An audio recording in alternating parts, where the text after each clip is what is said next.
The great tribal के इस episode में आपका स्वागत है। नमस्कार, मैं हूं चंद्रभान सिंह भदौरिया और आप देख रहे हैं झाबुआ अलीराजपुर लाइव यानी सीबी लाइव। पिथौरा बाबा की पूजा ये आदिवासी समाज में काफ़ी चर्चित है, महत्वपूर्ण है और प्रतिष्ठित है।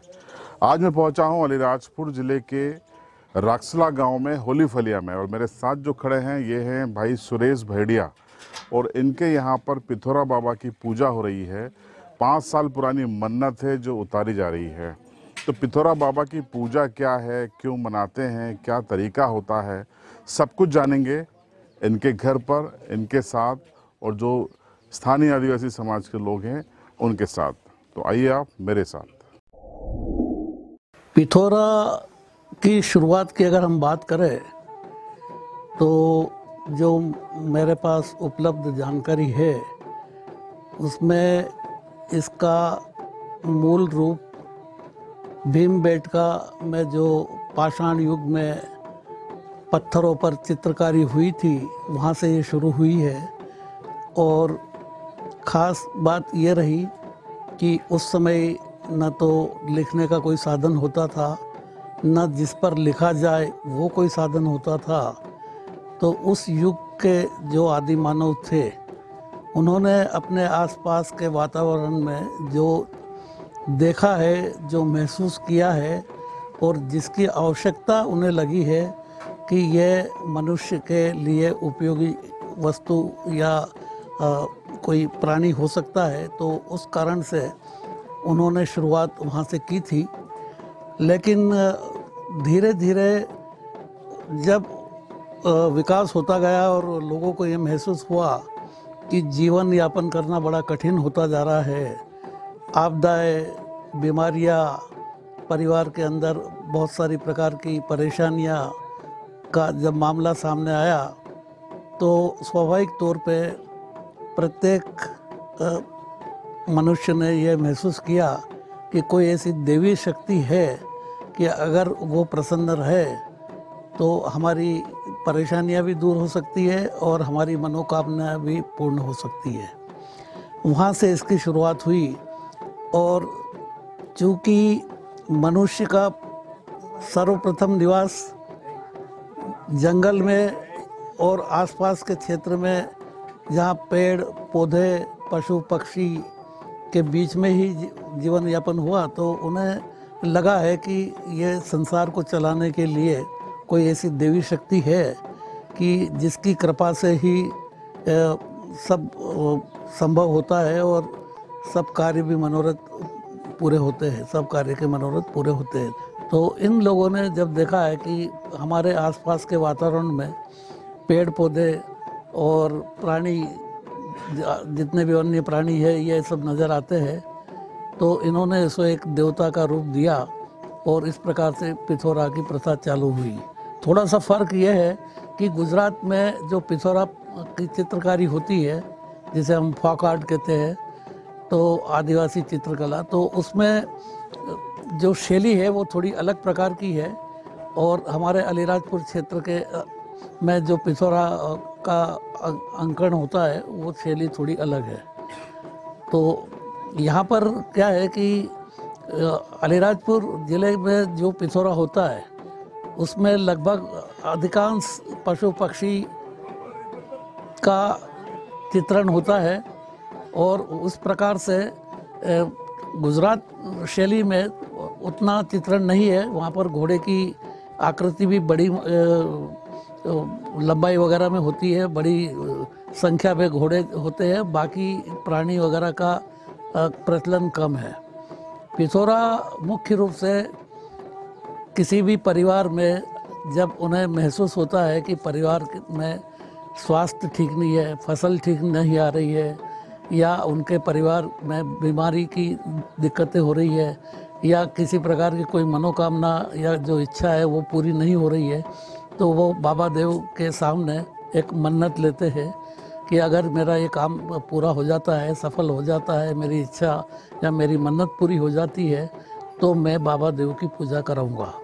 और ये मन्नत लेने के बाद अगर वो उसका काम अगर सफल हो गया, जो मन्नत ली वो पूरी हो रही है, तो उसे 5 साल के बाद उस पिथौरा का पूजा करवाना होती है। और पिथौरा की पूजा में वह अपने पुजारा जो होता है, जिसे यहाँ पर स्थानीय भाषा में बड़वा कहते हैं, हर एक परिवार का एक अलग बड़वा होता है। वो अपने बड़वे से सलाह लेकर और उसके मार्गदर्शन में ही इसकी तिथि तय की जाती है। और वो तिथि के अनुसार एक तो परिवार वाले अपने सारे रिश्तेदार और गांव के सभी परिवार को निमंत्रण देते हैं पिथौरा के लिए। और जब यह पूजा शुरू होती है तो ये 3 दिन की पूजा होती है। पहले दिन की पूजा गायना के रूप में है।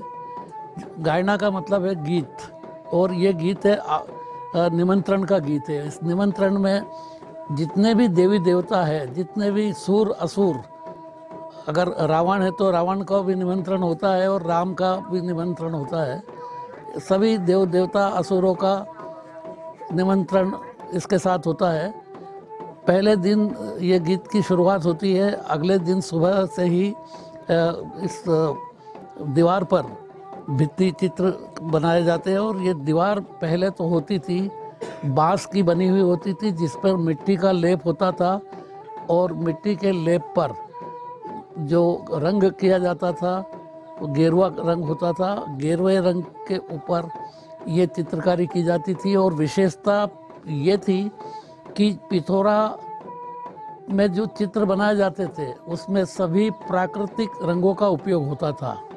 हरे रंग के लिए पत्तियों को पीसकर हरा रंग बनाया जाता था, हल्दी से पीला रंग बनाया जाता था। इस प्रकार से मिट्टी के कुछ रंग होते थे, भूरी मिट्टी होती है, काली होती है, लाल होती है। इनको हल्दी में मिलाकर भी कलर का परिवर्तन किया जाता था, ये होता था। लेकिन बाद में क्या हुआ कि ये मेहनत से थोड़ा सा दूर होते गए और ये प्राकृतिक कलर का उपयोग नहीं हुआ। दूसरी बात क्या है कि यह दूसरे दिन रात तक यह चित्रकारी होती है और एक बड़ा कैनवास, लंबी चौड़ी दीवार पे सारे प्रकार के चित्र बनते हैं। अगले दिन इनके जो भी रिश्तेदार वगैरह होते हैं उस परिवार के, वो अपनी तरफ से वहाँ पर पिथौरा बाबा की पूजा करने आते हैं।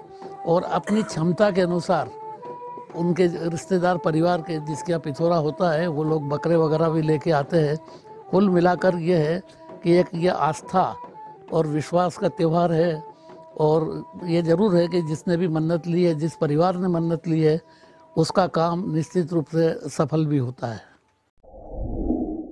सर, ये आदिवासी समाज का पिथौरा पूजा ये सबसे बड़ी पूजा और सबसे महत्वपूर्ण प्राकृतिक पूजा है। इसमें घर परिवार में बार बार बीमारी होना, गाय बैल भैंस बकरी मुर्गी का प्राकृतिक मृत्यु व कृषि उपज सही नहीं होने के कारण बड़ेवों को लाकर 5 साल बाद पिथौरा की पूजा करवाने की मन्नत ली जाती है। इसी मन्नत स्वरूप घर में सुख समृद्धि व कृषि उपज अच्छी होने के कारण पिथौरा बाबा की पूजा करवाई जाती है। ये 3 दिन की पूजा होती है। पहले दिन गायना होता है। इसमें प्रकृति के सभी जीव जंतु को आह्वान व पिथौरा बाबा में आमंत्रित की जाती है। इसमें रात भर गायना होता है, गायन द्वारा गायना करते हैं। दूसरे दिन जो मेन पिथौरा होता है उसमें लिखारा द्वारा, ये जो दीवार दिख रही है उसमें हम पेंटर को लिखारा बोलते हैं आदिवासी में। ये जो सभी प्रकृति सभी जीव जंतु के चित्र उकेरे जाते हैं, ये चित्र पूरे उकेरे जाने के बाद जो मेन पूजा होती है, जो बड़वा होता है मेन पुजारा हमारा, वो यहाँ पे सजाया जाता है। सर, ये जो मंडली, इसको मुंडल बोलते हैं हम, उसमें कटवी जो जिसमें दारू रखते हैं, 9 कटवी और पाती रखकर इसकी पूरी पूजा पाठ होती है। उसके बाद रिश्तेदार द्वारा बकरे लाते हैं। सर, ये पूजा पत्र कहाया ते अमो 5 साल मानता ले दी ते सूची रखे कोई माल धोर खेतीवाड़ी में वारो आवखे ती 5 साल में मेलो भर दे हूँ ओखो करें अमो पिठेरा पूजते। पूजा में अमरो कोटुई मेखो पाती मेखो काकड़ी चढ़ाऊँ डूडा चढ़ाऊँ सुकारो है उकीरो माल धन खेतीवाड़ी में आपणो पाची ले तीन काजे अमो दाणा मेकिन कोणे के पाक मावणे भूकड़ी कुकड़ी वारू पौजो कोई भी पूरा पारी बच्चा वारू रोहजो करें दाणा मेकिन पिठेरा करने बाजरी। अरे मैं जमीन के ऊपर जितने कीड़े मकोड़े से लेके जितना भी आता है ना, जानवर, मनुष्य, एक टांग वाला, दो टांग वाला, जितने भी जैसा अपने ज़मीन के ऊपर जितना है उतना सब बनाना पड़ता है। कितना टाइम लगता है? सुबह बनाते हैं हम 7 बजे से चालू कर देते हैं, शाम को 8-9 बजे पूरा होता है। तो आपने इस एपिसोड में देखा कि क्या है आदिवासियों का ये पिथोरा बाबा और क्यों ये पर्व मनाया जाता है। आज़ादी के 75 साल बाद भी ये समुदाय आज भी अपनी जड़ों से जुड़ा हुआ है। दरअसल आदिवासी ही एक ऐसा समुदाय है जो अभी भी अपनी प्राचीनतम परंपराओं को, धरोहरों को सहेजे हुए है और हमने आज अपने इस एपिसोड में आपको वही बताने की कोशिश की। आपको पिथोरा बाबा का ये एपिसोड कैसा लगा कमेंट बॉक्स में आप ज़रूर बताएं।